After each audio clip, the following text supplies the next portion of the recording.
Welcome back. We are talking now about demographics of burnout.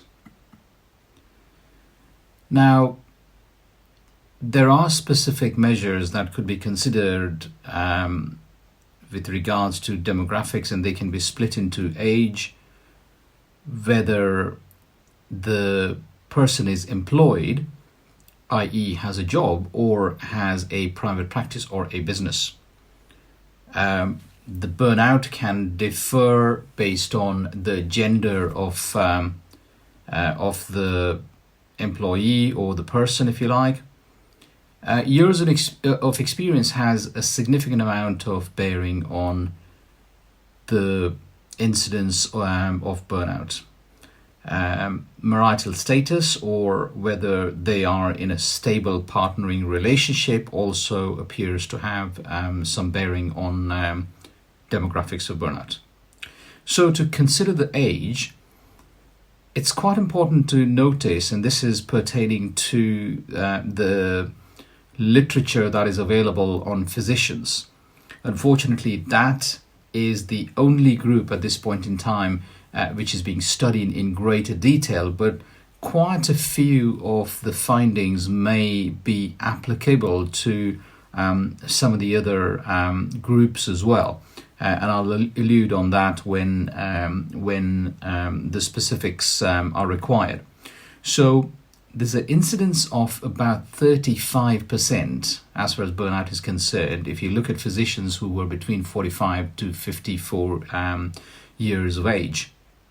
Now that climbs up to about 41% if you would consider physicians between 55 to 69. And it's considered that the burnout rate climbs up in the mid-career level because the professionals have put in a lot of hard work. Perhaps by 55, they had dreamt to have had a stable career, potentially have an aspiration, if you like, of sitting back and kind of trying to take it easy. But when that does not remain forthcoming, or in fact, if there are more hardships that are coming their way, they start to become a bit disillusioned, and the problem can perhaps increase. Employed doctors are slightly less affected with burnout as compared to self-employed, and the factor that has been labeled as a related condition is because if somebody was self-employed, then they've got multiple other things that they need to worry about in addition to their normal jobs. So an employed person will go to their respective jobs in the morning time and then come back after the rota or the shift finishes, if you like, and that could be the morning or afternoon or evening or night shift. But in case of the self-employed person, excuse me, in addition to doing that, i.e. turning up to work and coming back from work, they need to worry about the staff issues, the regulatory issues, finances, and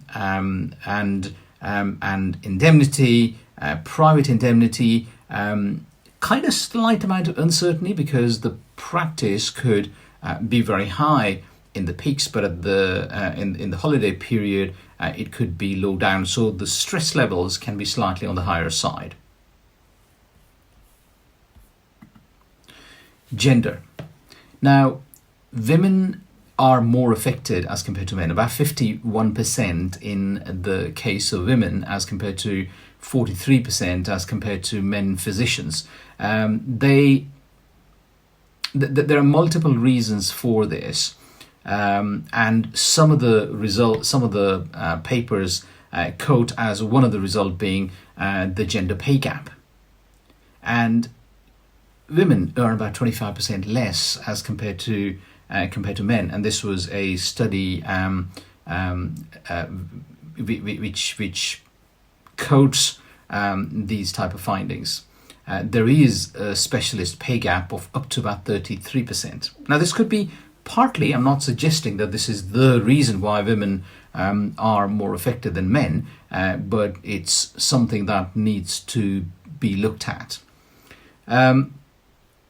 The positive in this is that the women who are affected are more likely to seek medical advice as compared to the men who just sit it out. And the statistics say that less than about 24% of men would go and seek help, as compared to about 31% women. Again, another reason why women are more affected is because they've got multiple roles to play. They've got the home to make. They've got the job to look after, and then they are more emotional and more caring. And I'm not suggesting men are not, but women aren't actually. They're mothers. They're the kind of saviors of the universe. So I think women are more emotionally attached to virtually their family, the kids, their partners, their husbands, and at the same time, it does happen that they are more attached to their jobs and their patients as well. They also, Harvard Business Review has suggested they also take on more non-promotable work to have the stability of timing and certainty. They take up non-promotable job, which kind of comes to become a dead-end type of issue, which may be one of the reasons why burnout is more common in women.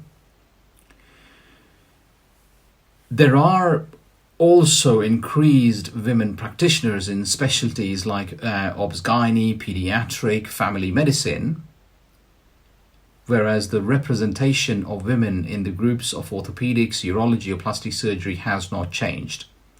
Now, the family medicine group or obs-gynae group has a more kind of predilection to getting burnt out because potentially that could be a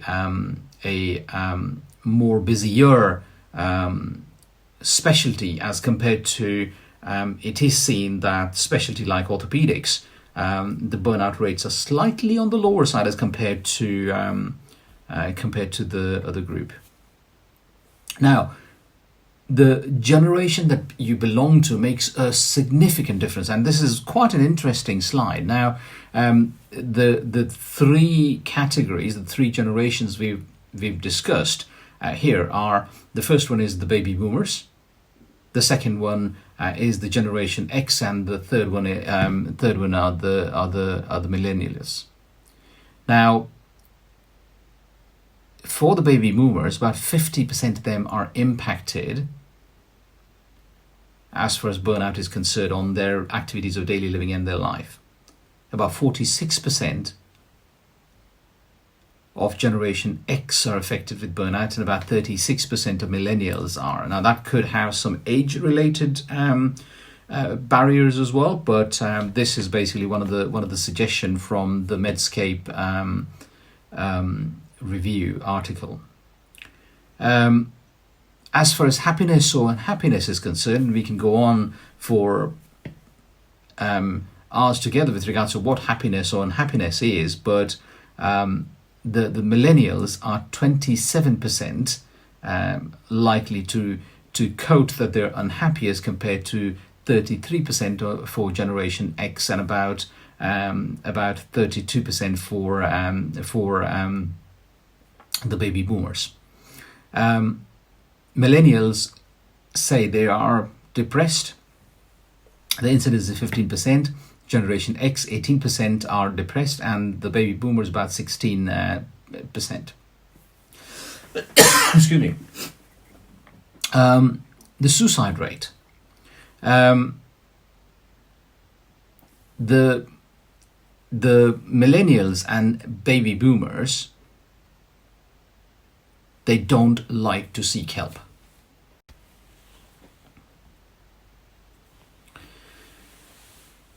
With regards to wellness programs, the millennials tend to use sleep as a stress relaxation mechanism. The generation X and baby boomers usually either exercise or isolate themselves. Now, I don't know how isolating oneself will give you a feeling of relaxation or wellness, but that's a topic for another day. Hospitals have started to implement quite a few wellness programs, and again, the incidence needs to be higher, but about 25% of physicians reported that their hospitals do have some type of wellness programs. Now, it's I wouldn't say limiting belief, but it's you don't know what you don't know. 42% of physicians feel that wellness programs don't add anything to their life or profession. And my suggestion would be taste it.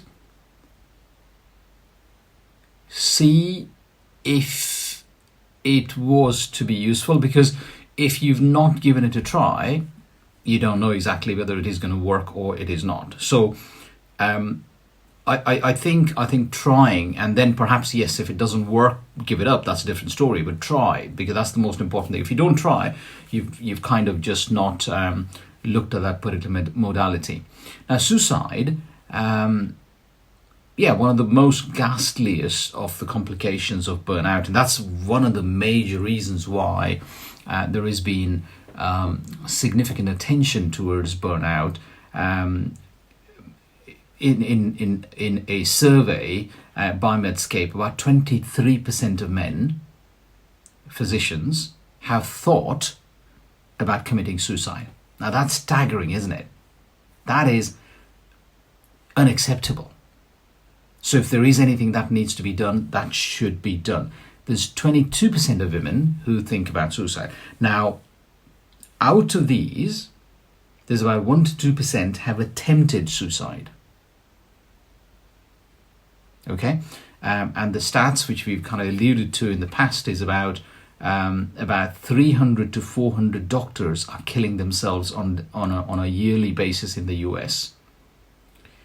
The figures are much lower in the rest of the world, including the UK, but the figures in the US are significantly high.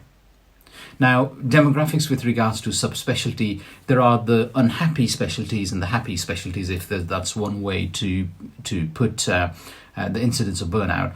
The highest burnout is seen in neurosurgeons, family physicians or general practitioners, gynecologists, A&E doctors, and radiologists. The happiest of the bunch are plastic surgeons, pathologists, orthopedic surgeons, and ophthalmologists. Being an orthopedic surgeon, why orthopods are among the relatively happier bunch, this is my personal opinion. I think it's a dynamic specialty.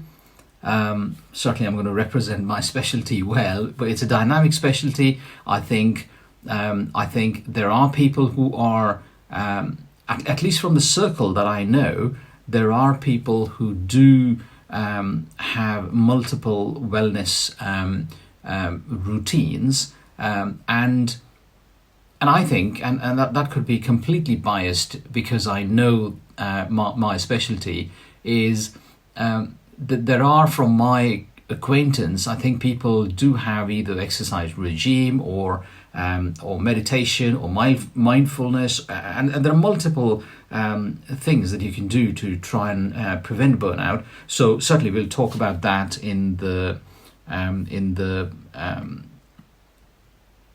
talks to come. If they were posed a question, if you were to be given a choice, okay, to do medicine again, how many physicians would say no? 23% said no. Okay, now again, that kind of represents some bearing on what is the feeling of job satisfaction or fulfillment.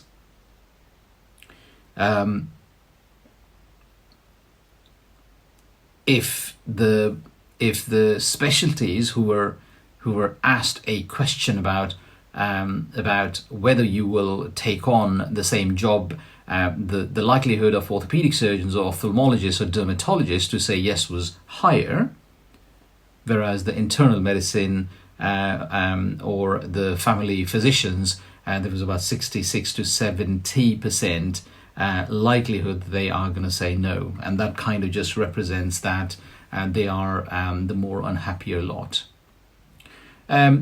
Relationship has a significant bearing on the feelings as well as burnout, and there's a higher incidence of burnout in individuals who have a unstable relationship or unstable marital issue, or going through a divorce, or going through a unhealthy relationship. And there are quotations of, and I know some colleagues who'd virtually volunteer and say, I'm grumpy and exhausted when I finally come home. Now, if you bring your unhappy kind of version back home, you might not be a welcome guest. So kind of keeping your problems that you have at work, and being a relatively happier guy at home would be one way to go. Of course, it's very easy to say than to do it. There are some who say I'm not able to visit my friends or family just because the time commitment is significant, and that does also have a bearing on burnout. So stability at home gives you a significant benefit, because virtually, say for argument's sake, we've had a stressful day at work and we come home, and at home you've got your partner or your wife who's there to support you if there was a problem. You've got kids who you look at and you feel fantastically happy. Your dog who just comes and wags his tails and virtually gives you that kind of welcome at home. Those type of things do make a difference, because you may have had a stressful day at work, but you come home and you kind of relax. But imagine if on the other side you're stressed at work and you come home and you open up yourself to a quarrel or a fight or unhappy conversations or further worries. It doesn't help. Okay, so that's how the relationship factor basically comes in as well. So that's about demographics. The next talk is about the signs of burnout, and I'll see you there.